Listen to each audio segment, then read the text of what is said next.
Bon, allez, on passe à la chronique éco. Régis, le mot du mois, eh bien, vous allez nous le montrer. Fidèle à notre tradition, Madame la Ministre, le voici, le fameux arrobase qui symbolise bien évidemment Internet. Ah, d'accord. Alors, on en est où? Internet en Afrique, ça donne quoi aujourd'hui? Alors, j'ai cherché, Hélé, à savoir si l'Afrique a réellement entamé sa révolution de l'Internet. Et si oui, est-elle en train de saisir les opportunités de l'Internet en matière de développement économique? Premier constat, il est un peu alarmant et je le regrette, l'Afrique est la région du monde la moins connectée. J'en veux pour preuve cette carte que je vous ai présentée, c'est celle de la proportion de la population qui a accès à Internet. Plus c'est rouge, meilleure est cette proportion. Oui, effectivement, c'est pas terrible chez nous. Vous l'observez, 15% seulement de l'Afrique subsaharienne est connectée à Internet. En Chine, ce taux de pénétration est de 50%. En Europe de l'Ouest, on atteint 80%. Deuxième observation, elle a trait, je dirais, aux tarifs des abonnements qui sont les plus élevés au monde en Afrique. Ajoutez à cela des connexions relativement lentes, ainsi que des interruptions qui sont liées aux coupures électriques. Tout ceci constitue ce qu'on appelle la fracture numérique. La fameuse fracture numérique. Dans ces conditions, il est difficile de parler de révolution Internet en Afrique, en fait. Pourtant, le continent est en train de réaliser des progrès importants pour réduire cette fracture numérique, notamment dans le domaine des infrastructures. L'événement majeur de ces dernières années, c'est l'apparition des câbles sous-marins par fibre optique. Je vous vois opiner du chef, Madame la Ministre. Absolument. Ce sont ces grosses artères dont on voit l'installation sur l'animation qui s'affiche. Ces grosses artères qui permettent d'une part de relier les continents entre eux et d'amener l'Internet à haut débit sur le continent africain. J'aimerais qu'on saisisse pleinement la mesure de cette nouvelle tendance avec la carte suivante. En 2009, vous allez vous en apercevoir, un seul câble sous-marin connecte le continent africain au reste du monde. Oui. En 2015, on dénombre 6 câbles sous-marins. C'est vous dire l'explosion des capacités de l'Internet haut débit sur le continent. Qu'est-ce que ça veut dire pour les téléspectateurs qui nous regardent? Ça veut dire davantage de capacité d'Internet haut débit. Il s'agit de fibre optique, donc une technologie qui offre des connexions plus fiables, ainsi que, théoriquement, la possibilité de bénéficier d'abonnements à des prix plus avantageux. Alors, à part commander sur le site de vente en ligne de Madame, à quoi est-ce que ça sert, le développement d'Internet? Ça change quoi pour nous sur le continent? Concrètement, et Madame la Ministre, vous êtes bien placée pour le savoir, Internet joue le rôle d'accélérateur du développement économique et impacte à la hausse le PIB par habitant. En 2025, et c'est une estimation, Internet va représenter 10% de la richesse créée au sud du Sahara. Et je dirais, et on l'a observé dans les reportages que nous venons de voir, Internet est un véhicule d'opportunité non seulement pour les États, mais les entreprises et les populations. Prenons le cas du secteur privé. On observe sur l'ensemble du continent l'émergence d'une nouvelle génération d'entrepreneurs du net. On en parle régulièrement dans Réussite.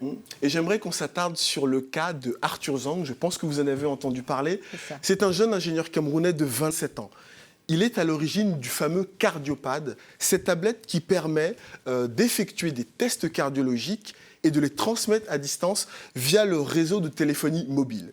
De 2010 à 2014, Arthur Zhang a profité pleinement de l'ensemble des possibilités gratuites qu'offre Internet pour mettre au point son dispositif. Concrètement, pour se former à l'électronique, il a suivi des cours en ligne. Pour obtenir des matériaux et construire son prototype, il a participé à un concours organisé par Microsoft, toujours sur Internet. Pour ce qui est du financement, il a sollicité une plateforme Internet de financement participatif et ça va encore plus loin.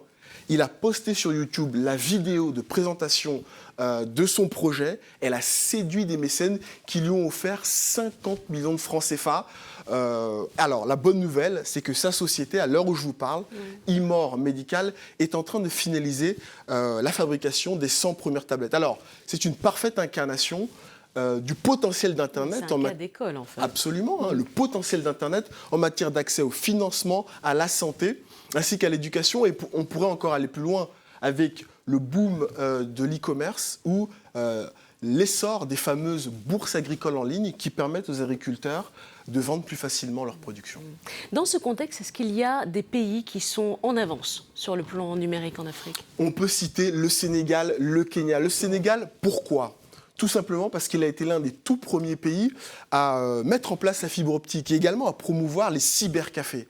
Le Kenya, bien entendu, c'est le grand champion du mobile banking. Et puis, on pourra également citer l'exemple de la Côte d'Ivoire qui, tout récemment, a mis en place la création d'entreprises par voie électronique. Enfin, j'ai envie d'évoquer le Bénin, un pays qui vous est cher. Merci. Naturellement, l'été dernier, le Bénin s'est raccordé à l'un des câbles sous-marins en fibre optique qu'on a pu voir sur la carte tout à l'heure.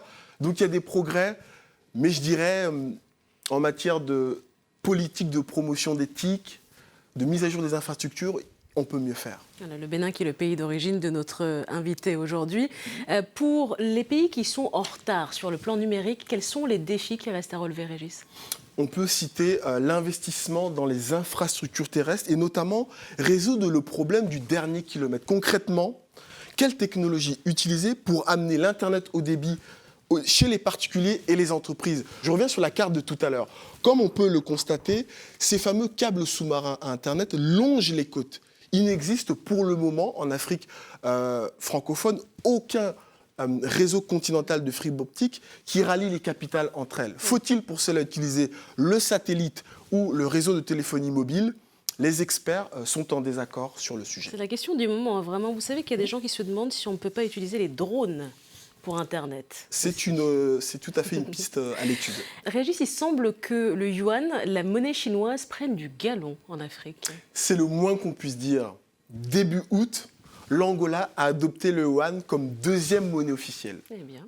L'Angola rejoint ce qu'on pourrait appeler la zone d'influence monétaire de la Chine, au même titre que, avant elle, le Nigeria, l'Afrique du Sud, le Ghana, le Zimbabwe et l'île Maurice. Cette tendance traduit la volonté de la Chine de faire de sa monnaie un concurrent du dollar, qui est la monnaie de référence en matière d'échanges internationaux.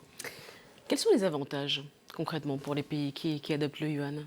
Depuis 2009, je rappelle que la Chine est le premier partenaire commercial de l'Afrique. Lorsque l'Angola, par exemple, désormais veut importer, prenons l'exemple de chaussures en provenance de Chine, elle pourra régler sa facture directement en yuan, ce qui va faciliter grandement les échanges commerciaux. Les pays de la zone CF1, est-ce qu'ils ont la possibilité d'adopter cette monnaie aujourd'hui? En théorie, non, elle est, mais il se dit que certains commerçants d'Afrique de l'Ouest utilisent clandestinement le yuan pour régler leurs transactions avec des commerçants chinois. Je pense que c'est un sujet qui mérite une enquête plus approfondie. Oui, je pense qu'on devrait faire ça. On devrait s'y coller à cette enquête. C'est une enquête pour réussite. Merci beaucoup, Régis. On se retrouve le mois prochain. À très bientôt.